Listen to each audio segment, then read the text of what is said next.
வாங்க காலை வணக்கம் எல்லாத்துக்கும். சர்மா மைண்ட் வைஸ் சேனல் வாங்க வாங்க எல்லாரும் அப்படி சொல்லணுமாம்ல. எங்கள் சொந்தக்கார ஊரும் சொன்னாங்க சர்மா மைண்ட் வைஸ் சேனல்னு சொல்லவே மாட்டேங்கிறேன். காலையில் என்ன தினமும் காலையில் உங்கள் வீட்டில் என்னென்ன நடக்கும் எடுத்து போடுங்கக்கான்னு ஒருத்தவங்க கேட்டிருந்தாங்க. இதுதான் காலையில் எனக்கு அதிகாலை 6 மணிக்கு நினச்சிடாதீங்க. கிச்சன் என்ன நிலமையில் நடக்குன்னு வருங்க. இன்றைக்கி 10 மணிக்கு தான் எந்திரிச்சிருக்கேன். இன்றைக்கின்னு இல்லை, இந்த 1 மாத காலமாக அப்படித்தான் எந்திரிக்கிறோம். ஏண்டா லீவு விட்டாலும் விட்டாக பிள்ளைய ஊரை நைட்டு பூரா தூங்குறாங்கல்ல, பகலில் ஊரம் தூங்கி எழுந்திரிக்கிறாங்க. உங்கள் வீட்டில் என் வீட்டில் தான் எப்படி நடக்குதோ உங்கள் வீட்டில் எப்படி நடக்குதா? என் வீட்டில் அப்படித்தான் நடந்துக்கிட்டு இருக்குது. எங்கள் வீட்டுக்காரும் சரி பிள்ளைய 1 மாத லீவில் தான் இருக்குது, அந்த 1 மாத லீவ்லையும் பொண்டாட்டி நீங்க கிடத்துட்டு போகிறா அப்படின்னு என்னை எழுப்ப மாட்டார். காலையில் ஆத்தா இருக்குமா, ஆத்தா எனக்கு தெரிஞ்சு ஒரு சமைச்சு வச்சுட்டு போயிடும். ஒரு நாளைக்கு தங்கச்சி வீட்டுக்கு போயிடும். தங்கச்சி வீட்டுக்கு போகிற அன்றைக்கி மட்டும் சமைக்க முடியாது. அந்த நேரத்தில் மட்டும் வீட்டுக்காரு கடையில் சாப்பிட்டுக்குருவார். அப்படி அனுசரித்து போகிறதுனால சீமானே எனக்கு ரொம்ப பிடிக்கும். எல்லா விஷயத்துலையும் குடும்பத்துக்கு சம்பாரித்து கொடுக்குறது மட்டும் பத்தாது, பொண்டாட்டி அனுசரித்து போகிறது நல்ல விஷயம் இல்லை. அது மாதிரி படுத்துட்டு போதுன்னு விட்டுருவார். அதனால் இப்போ காலையில் 10 மணிக்கு எந்திரிச்சு பார்த்தா அடுப்படி கந்தல் குளமாக கிடந்துச்சு. ஆத்தா இருந்து அம்புட்டை விளக்கி வச்சுட்டு நல்லா இது பண்ணிட்டு போயிடும். ஆத்தா அங்கே தங்கச்சி வீட்டுக்கு போயிருக்கு. தங்கச்சி வீட்டு 2 நாள் இப்படி பாவங்க அங்கிட்டு ஒரு பேத்தியாக கிடக்குன்ட்டு பார்க்குறதுக்கு ஓடிடும். தங்கச்சியை இப்போ பிரியப்பட்டு பார்க்குறதுக்கு போகாது. அந்த பேத்தியை பார்க்க முடியாமல் ஓடிடும். என் தங்கச்சி அந்த அளவுக்கு பிரியமாக இருக்க மாட்டார். ரொம்ப என்னென்னு தெரியல. கடைசி கழுதியில் அதுகளை கஷ்டப்பட்டு அதுகளுக்கு அன்பு பாசத்தை அள்ளி கொடுத்து வளர்க்குறோம். ஆனால் அந்த கடைசியாக இருக்கிற பிள்ளை மட்டும் அப்படி இருக்குது. என்னென்னு தெரியல. எல்லாரும் வீட்லையும் எப்படி இருக்குங்களா, நம்ம வீட்டில் எப்படி இருக்குங்களான்னு தெரியல. சரி எப்படியோ வாங்க, வெத்தாச்சு வளர்த்தாச்சு பிறந்தாச்சு, இப்படி இருந்துட்டு போகிற அவள் வாட்டுக்கு. அவள் குடும்பம் அவன்ட்டு சந்தோஷமாக இருக்காளா போதும். என்ன நம்மளுக்கு சிரமம் இல்லாமல் புருஷன் பொண்டாட்டியும் சந்தோஷமாக இருக்காது. நம்மளும் நம்ம அடுக்க நம்ம வாழ்க்கையை வாழ வந்து நம்ம மேலே பாசமாக இல்லைன்ட்டு எதுக்கு நினச்சி கிடக்க. நம்ம மேலே பாசமாக இருக்கிறதுக்கு நம்ம ஆத்தாருக்கு புருஷருக்கு பிள்ளையருக்கு போதும் அப்படின்னு நினச்சிக்கிட்டு நானும் ரொம்ப கண்டுக்கிறது இல்லை. அதே மாதிரி தான் ஆத்தாவும் எனக்கு போதும் என் பானுமதி மக அப்படின்ட்டு அதுவும் இருக்கும். இது அவள் சொல்ல முடியாமல் தான் வீடியோவில் அப்படி சொல்லக்கூடாது, அவள் சங்கட்டப்படுவா அப்படின்றதுக்காகத்தே அது சொல்லாது. நான் எதாக இருந்தாலும் பட்டாம்படன்னு படிச்சுன்னு அடைச்சி சொல்லிவிடுவேன். அதுதான் எனக்கு எங்கள் அம்மாவுக்குள்ளே இருக்க குணம். எங்கள் அம்மா இதே பண்ணினாலும் நேருக்கு நேரம் ஒரு மனசில் வருத்தப்பட வைக்காது. பகையாளியாகவே இருந்தாலும் அப்படி 10 மடங்கு பேசும். நானும் நேருக்கு நேரம் எதாக இருந்தாலும் பட்டாரும் பேசி விட்டுருவேன். இது என்ன இப்படி வீடியோ போட்டுக்கிட்டு காலையில் அள்ளி போட்டு பாத்திரத்தை விளக்கிக்கிட்டு இருக்கீங்க. அந்த அக்கா கேட்டிருந்தாண்டது நான் ஏற்கனவே போட்டிருக்கேன். டெய்லி என்னென்ன வேலை வைப்பேன்ட்டு அவங்க இப்போத்தையும் புதுசாக வந்துருப்பா அவருக்கு. சரி அவங்க உள்ளே போய் பார்க்க முடியாமல் கேட்டாக என்ன உங்களுக்கு ஒரு வீடியோ எடுத்து போடுவோமே, என்ன நடக்கிறத வீடியோ வாங்கிட்டு ஆன் பண்ணி வச்சுக்கிட்டு. என்ன வீடியோ ஆன் பண்ணி வச்சுக்கிட்டு வேலை வைக்கிறப்ப கொஞ்சம் வேலை சீக்கிரமாக போகாதுங்க. கேமரா விழுந்துருமோ காற்றுக்கு அப்படின்ட்டு இப்படி பார்த்துக்கிட்டே எடுப்பேன். விலை கூட போட்டு வாங்கின போனு கூட போட்டுனா ரொம்ப என்ன ஒரு 20,000 25,000 மட்டும் தெரியலை இப்பட்டா வாங்கி கொடுத்தாரு. ரொம்ப நாள் ஆச்சு, அதனால் ஞாபகம் மறந்துச்சு. அம்பிடுத்தேன் வேறு ரொம்ப விலையெல்லாம் இல்லை. அப்படி யோசனை பண்ணிக்கிட்டு இப்போ பார்த்துக்கிட்டே விலை வைக்கிற மாதிரியே இருக்கும். அதுக்குத்தான் பார்ப்பேன். அப்படி எல்லா வேலையும் என்னமோ சொல்ல வந்தேன். முதல்ல இடையில இருந்த பேசணுன்னு அதை மறந்து விட்டேனே. அதுக்கப்புறம் நான் பாத்திரம் பண்ண போகிறோம். அந்த பூரம் கிடக்கிறத பூரா ஒன்று எல்லானாலும் நைட்டே விளக்கிடுவீங்க. நைட்டே விளக்கி அடுப்படி பூரம் தொடச்சி வச்சுட்டு தான் படுப்பேன். என்றைக்காவது ஒரு நாளைக்கு கையை வச்சாலா காலை வச்சாலா வேலை பார்த்துட்டு வந்தது, கடை ஓட்டு வந்தது, ரொம்ப டயர்டாகி போயிடுச்சுண்டா அப்படியே போட்டுட்டு படுத்துருவேன். அப்படித்தான் இன்றைக்கி போட்டுட்டு படுத்துட்டேன். எங்கள் வீட்டுக்காரர் கேட்டார் காலையிலே, என்னம்மா பாத்திரம் பண்ணலாம் அப்படியே கிடக்குண்டியோ. பாத்திரம் பண்ண அப்படியே தான் கிடக்கு, என்ன பண்ணணும் சரியா, நைட்டுக்கு ரொம்ப டயர்டாயிடுச்சு. வியாபாரம் நல்லா முடிச்சுன்னா குதியாலம் போட்டு சேலையை வரைஞ்சி கட்டிக்கிட்டு வீட்டில் வேலையை பார்ப்பேங்க. வியாபாரம் கம்மியாக ஓடிச்சாக்கும் மனசு கவலையில் இருக்குமா. அந்த கவலையிலேயே என்னடா இது கடவுளுக்கு ஒரு நாளைக்கு இப்படி பண்ணி விட்டுருதுன்ட்டு அப்படியே கவலைப்பட்டுக்கிட்டே ஒரு வேலையும் பார்க்காம சோத்தைக்கு தின்னுட்டு படுத்துருவேன். அது என்னன்னு தெரியாது. கவலைப்பட்டால் எனக்கு அப்படி தூக்கம் வருங்க.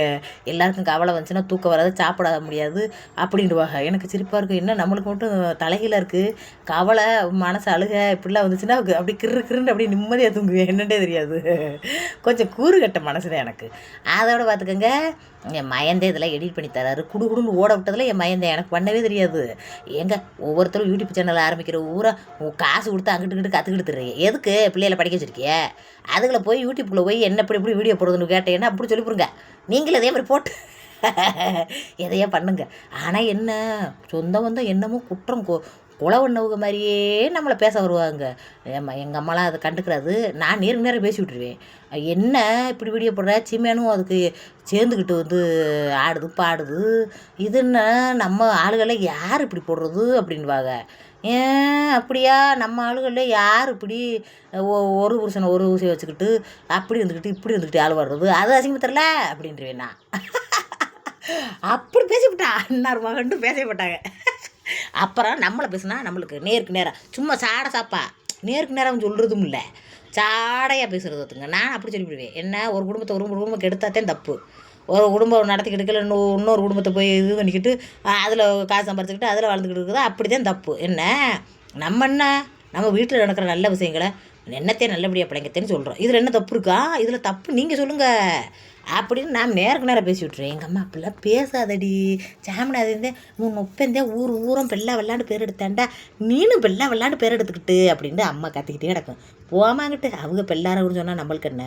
நம்ம குணம் இயற்கையான குணத்தை மாற்றவே முடியாதுங்க. எக்காரணம் கொண்டு சோசியல் மீடியாவாக இருக்குது, வீடாக இருக்குது, எதுவாக இருக்குது, நம்ம குணத்தை மாற்றிக்கிறவே முடியாது. நம்ம குணம் எப்படியா இருந்தாலும் எதிரியாவது வெளிப்பட்டுரும். அதே உண்மை. என்ன நான் சொல்கிறது, என்ன நம்ம நாடகத்தை நடித்தாலும் அதனால் நான் நாடகம் நடிக்கிறதுக்குலாம் வேலையில் சொந்த உதவிக்கிட்ட போய் நடிச்சுக்கிட்டு தெரியன்ற அவசியம் இல்லை. ஒரு வழியாக கிச்சனை க்ளீன் பண்ணிட்டேன். நல்லா க்ளீன் பண்ணியிருக்கேனா அப்படித்தான் ஒரே க்ளீனிங் இப்படி தான் க்ளீன் பண்ணி வச்சு நைட்லேயே தூங்கிடுவேன். நேற்று அசந்து தூங்கிட்டேன் போங்கன்ட்டு. அதுக்கப்புறம் குளிக்க போகிறேன். குளிக்கிறது எல்லா நாளும் குளிப்பேனான்னு கேட்டீங்கன்னா அப்படிலாம் கிடையாது. எனக்கா சில நேரங்களில் தோணும் இன்றைக்கி நம்ம குளிச்சுட்டு வேலையை பார்க்கணும்னு. அது எப்படின்னு சொல்ல தெரியல. நான் ரொம்ப சுத்தவாதியும் இல்லை. அதாவது நான் ரொம்ப சகனம் பார்க்க மாட்டேன். அதே சமயம் சகனம் பார்க்காம சும்மா வெறும் குப்பையாகவும் வாழ மாட்டேன். ஓரளவுக்கு நம்ம குடும்பத்துக்குள்ளே ஒரு குடும்ப பொண்ணாக ஒரு நல்ல இதாக இருக்கணும் அப்படின்னு நான் நினைப்பேன். அப்படித்தான் பார்த்துக்கோங்க. ரேஸ் அரிசி தான் இன்னமும் அரிசி வாங்கலை.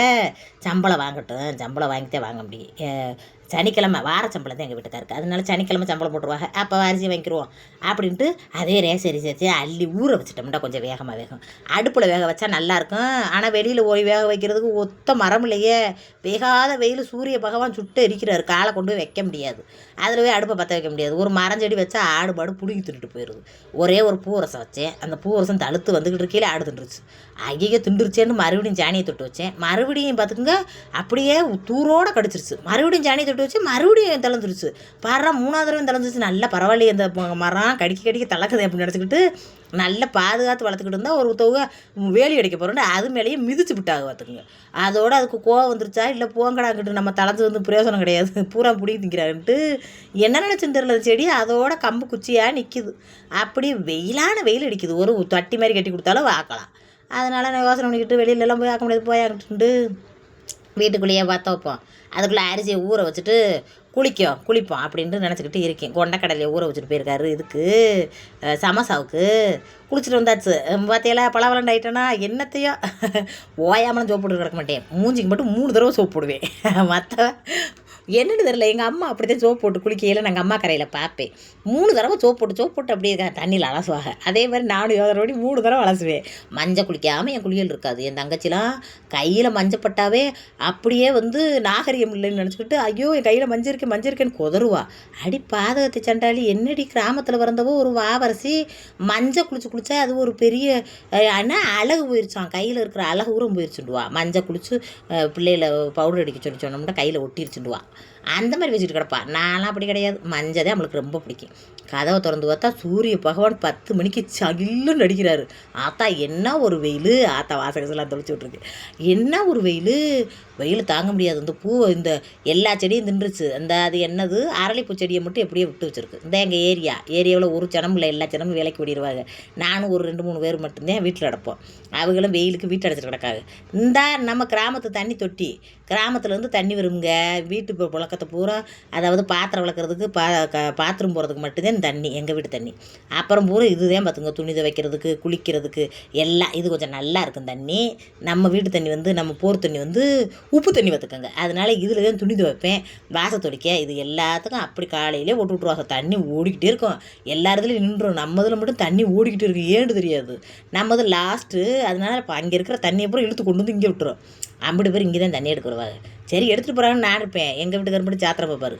சாயந்தரமாகி போச்சு விளக்கு வைக்கிற நேரத்தில் தண்ணி எடுக்காதீங்க ஒரு நாளைக்கு. ஏப்பா அப்படி கொஞ்சம் அடிச்சா சரிட்டு சும்மா ரெடின்டுவார். எங்கள் வீட்டுக்காரர் சாத்திரம் பார்ப்பார். அமாவாசை கார்த்திகை பௌர்ணமி கிருத்திகைன்ட்டு இருப்பார். கிருத்திகை என்ன கார்த்திகை அப்படின்ட்டு இருப்பேனா. எனக்கு சாத்திரம் பார்க்குறது ரொம்ப பிடிக்காது. சாமியை ரொம்ப கும்பிட மாட்டேன். சாமியை கும்பிடுவேன். வெள்ளி செவ்வாய்க்கு தான் வீடு அழிச்சு சாமி கும்பிடுவேன். அதே சமயம் சாமியே ஓஹோன்னு கொலை ஓட்டுக்கிட்டே தெரிய மாட்டேன்.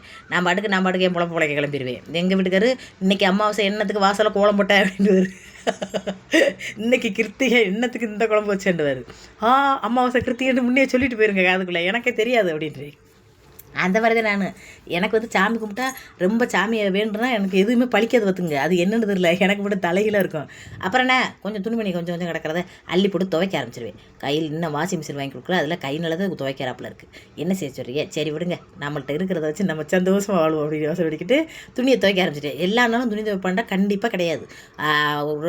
ஒரு நாளைக்கு ஒரு நாள் விட்டு 2 நாள் விட்டு, இல்லாட்டா ஒரே தான் ஞாயிற்றுக்கிழமை ஒரே தான் துவைக்கிறப்போ ரொம்ப துணி ஆயிடுதா, அம்புடு துணியை ஒரே நாளில் துவைக்கிறப்போ கை வலி எடுத்துருதுங்க, கையும் குறுக்கும். அதனால் எதுக்கு கொஞ்சம் கொஞ்சமாக துவைச்சிருப்பாடு, உனக்கு தெரியாது அப்படின்வார், அலுப்பு தெரியாதுன்னுவார். சரி அவர் சொல்கிறதையும் கொஞ்சம் கேட்டு பார்ப்போம். கொஞ்சம் கொஞ்சமாக இப்போ ஒரு 10 துணி சேர்ந்தவொடனே துவைச்சிருவேன். ஒரு 2 நாள் விட்டு அப்படி 1 நாள் விட்டு அப்படி துவைச்சிருவேன். இப்போ லீவில் நடக்குதுல்ல, அம்புட்டு குளிக்குது இல்லை, தூங்க எந்திரிக்க அப்படி இருக்காங்க எல்லோரும். 10-11 மணி ஆகுது காலையில் எந்திரிக்க, நைட்டு தூங்க 1:30-1 மணிக்கு மேலே ஆகுது.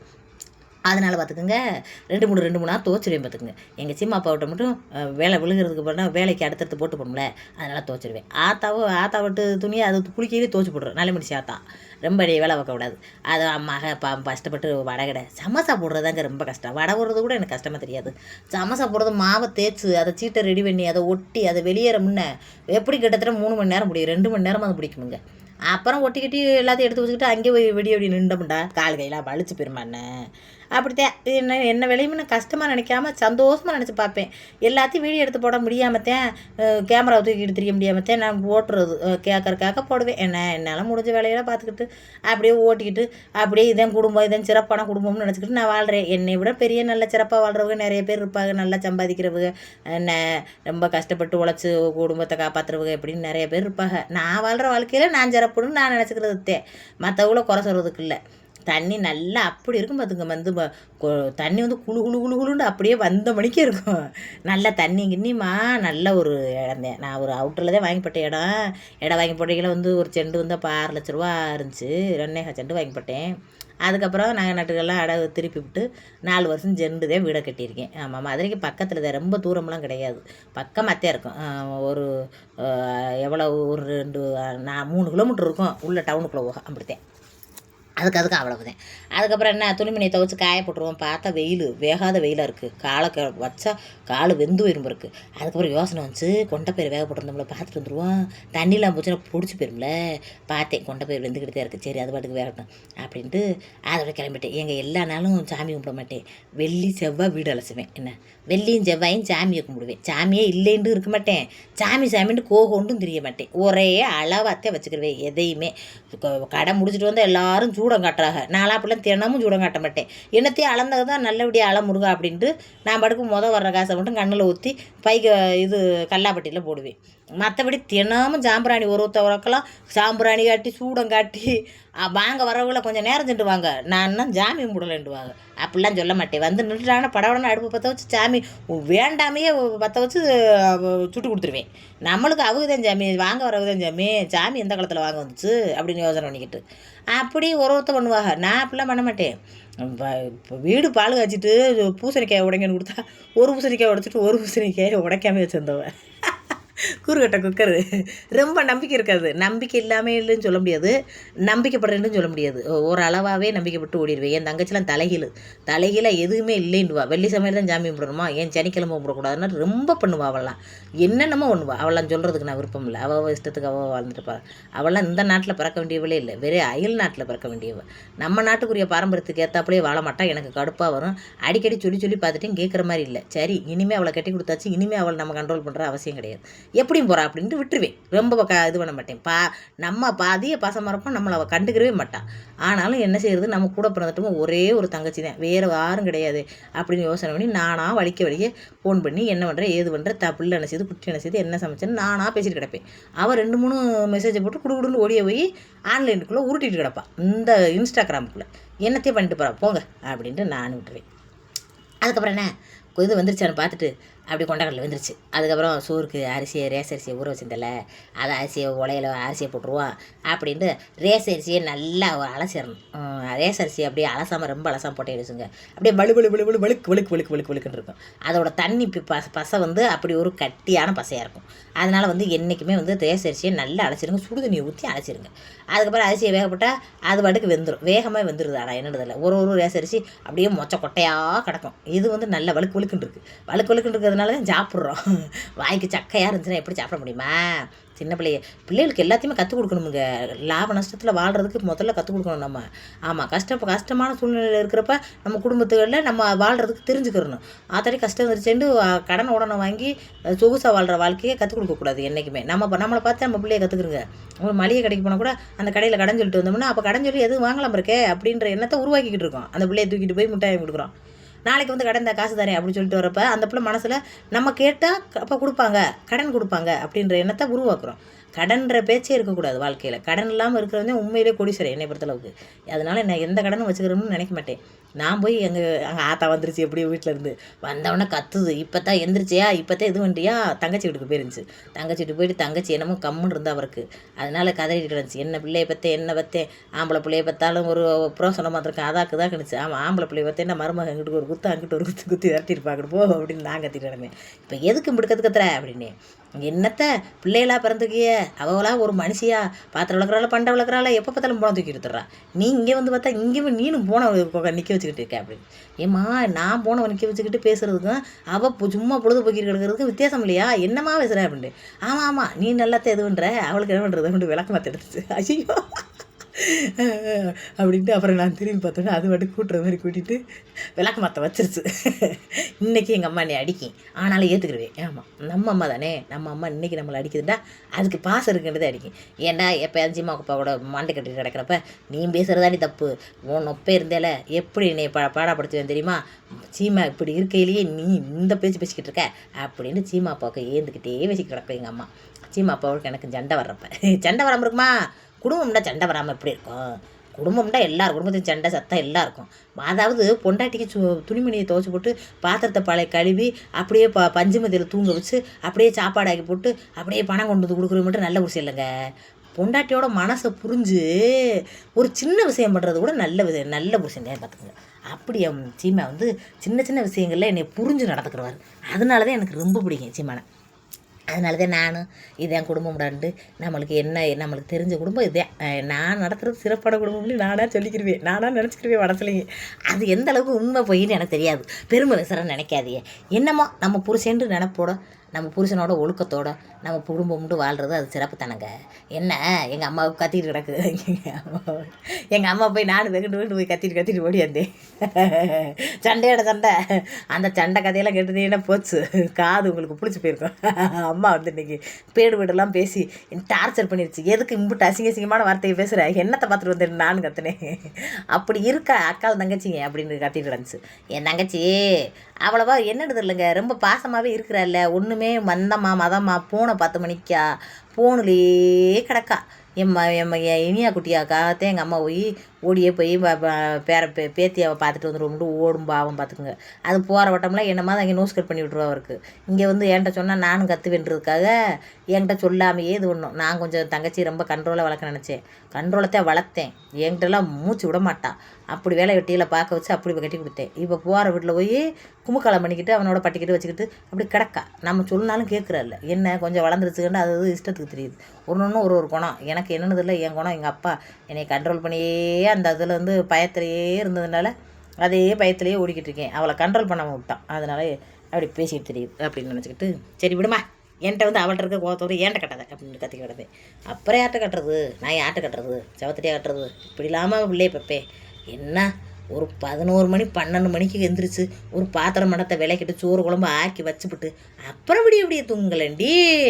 சோறு ஆக்காமல் 2 நாளைக்கு முன்னாடி வச்ச சாம்பார் சோறு அப்படியே வச்சுக்கிட்டு வீடு பூரா வீசுது.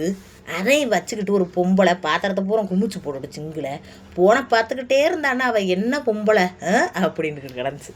அப்படி கிடந்துச்சான் தங்கச்சி வீட்டில். அவளும் 1 மணி நேரம் ஆகுமா வீட்டு வேலை, அதை பார்த்து விட்டு விடிய போன பார்க்க வந்தானே.